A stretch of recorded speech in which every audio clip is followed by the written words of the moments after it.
कि वक्फ by user पे जो रजिस्टर्ड नहीं हैं उनको वक्फ बाय यूज़र नहीं माना जाएगा। उस पर भी जब सरकार की तरफ से ये आ गया है, ये बात आ गई है कि हम उसमें कोई स्टेटस में कोई परिवर्तन नहीं करेंगे कि 15 तारीख को इसकी सुनवाई होगी। 13 तारीख को क्या हुआ कोर्ट में? भाई अभी बहुत नहीं हो पाया आज, क्योंकि 13 तारीख को चीफ जस्टिस रिटायर हो रहे हैं।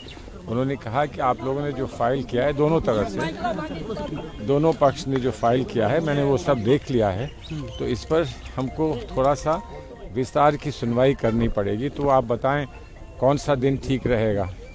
तो वो दिन निकालने में ये हुआ कि उस दिन तो आप किसी और बेंच में बैठेंगे, जो आज लास्ट डेट होता है, ये होता है वो होता है, तो होते होते वो 15 तारीख के लिए तय हुआ है कि 15 तारीख को इसकी सुनवाई होगी।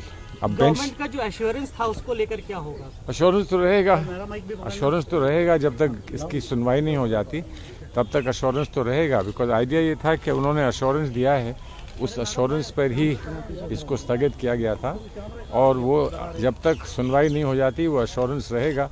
सुनवाई होने के बाद फिर जो भी दूध का दूध पानी का पानी होना है वो हो जाएगा। इस एक्ट में जो दूसरी बहुत सारे चीजें हैं सर जिस पर रोक नहीं है, उस पर कार्रवाई जैसे कहा जा रहा है डिमोलिटेशन और दूसरी जो चीजें हैं उसको लेकर अगर सरकार अगर सरकार कुछ करना चाहती है तो सरकार करेगी, लेकिन जहाँ पर जो मुख्य बात है, जो खास बात है, जो जिसमें अमेंडमेंट किया गया है, जब वही उसी पर कोई कार्रवाई नहीं हो सकती तो औरों पे क्या करेंगे। जब आप जो उसकी जो वो है मेंबरशिप है उसमें अभी कोई आप परिवर्तन नहीं कर सकते, तब्दील नहीं कर सकते हैं, तो उस पर रोक हो या ना हो क्या फ़र्क पड़ता है।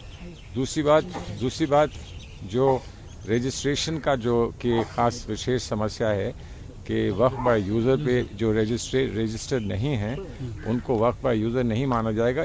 उस पर भी जब सरकार की तरफ से ये आ गया है, ये बात आ गई है कि हम उसमें कोई स्टेटस में कोई परिवर्तन नहीं करेंगे, तो अब कोई ऐसी बात बची ही नहीं है, कोई बात बची नहीं है। लिमिटेशन एक्ट का है मामला, तो उस पर तो ना रोक लगी ना किसी ने कुछ कहा है अभी।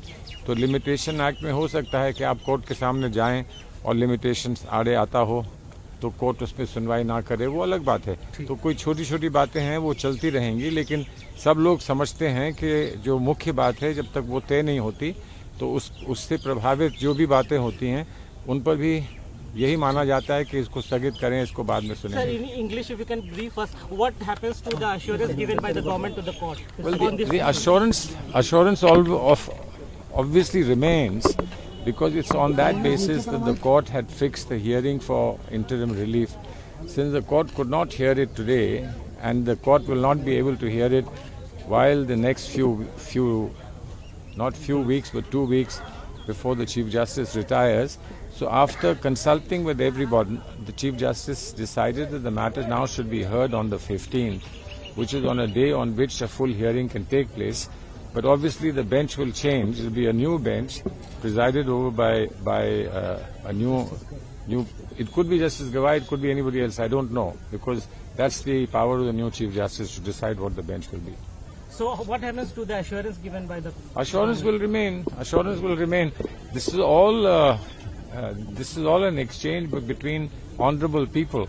So when the government Solicitor General says that we will not do anything while this is pending, relating to membership, relating to de-recognition of Waqf by user which are not registered, that will remain till the matter is finally disposed of.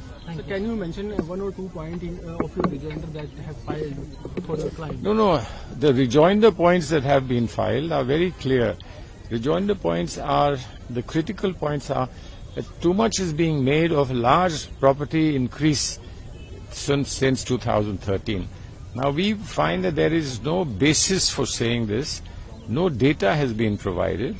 And since the 1995 onwards and all the way to 2013, there was an attempt to get everything recorded on the WAMSI portal.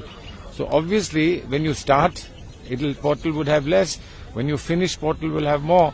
So if whatever was not on the portal finally come on the portal, you can't say that some way, by some unlawful, illegal process, the properties are being increased.